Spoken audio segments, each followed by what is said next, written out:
ওয়া রাহমাতুল্লাহ। আপনারা কেমন আছেন সবাই? আশা করি সবাই ভালো আছেন। তো বৃষ্টির পর একটা জিনিস দেখা যায়, সেটা হচ্ছে রংধনু। সেটা দেখতে অনেক সুন্দর লাগে, কিন্তু এটা হয় খুব রেয়ার, খুবই বিরল। কিছু কিছু সময় হয়, আবার কিছু কিছু সময় হয় না।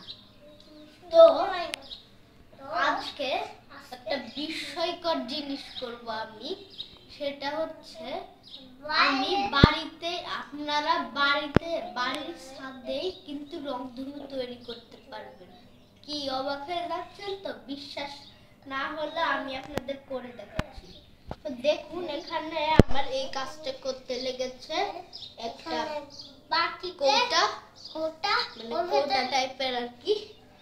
একটু পানি, এর মধ্যে পানি মিশাই দিছি, আর একটা ছোটখাটো আয়না। আপনারা যত বড় আয়না নেবেন তত ভালোই কিন্তু রংধনুটা দেখা যাবে। তো আমার কাছে এটা ছিল, আমি এটা দিয়ে আজকে আপনাদেরকে দেখানোর চেষ্টা করব। তো কিভাবে করতে হয়, এখানে এই কোটাটাতে পানি নিয়ে এবার এই আয়নাটা আমরা ছেড়ে দিব, কিন্তু রংধনু কই? এবার আমরা এটা একটু পজিশনে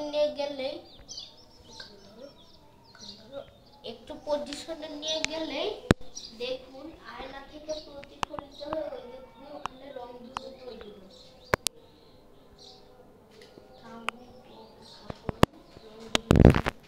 ভালো করে তৈরি হয়নি।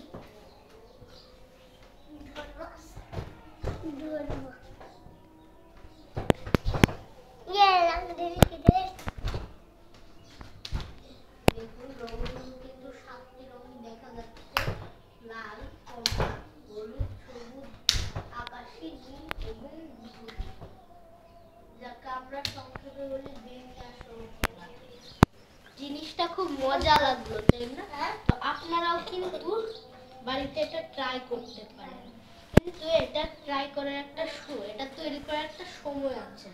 এটা কিন্তু যে কোনো সময় হবে না। বিকাল বেলা যখন এক অ্যাঙ্গেল থেকে আলো পড়ে তখনই কিন্তু এই কাজটি করা যায়। আপনি কিন্তু এই কাজটি দুপুর বেলা করতে পারবেন না, কারণ তখন সূর্য মাথার উপর থাকে। আপনাকে এটা বিকাল বেলায় করতে হবে। তো এরকম সায়েন্টিফিক ভিডিও পেতে আমাদের পাশে থাকুন। এরকম নতুন নতুন আরো ভিডিও পেয়ে যাবেন। আসসালামু আলাইকুম।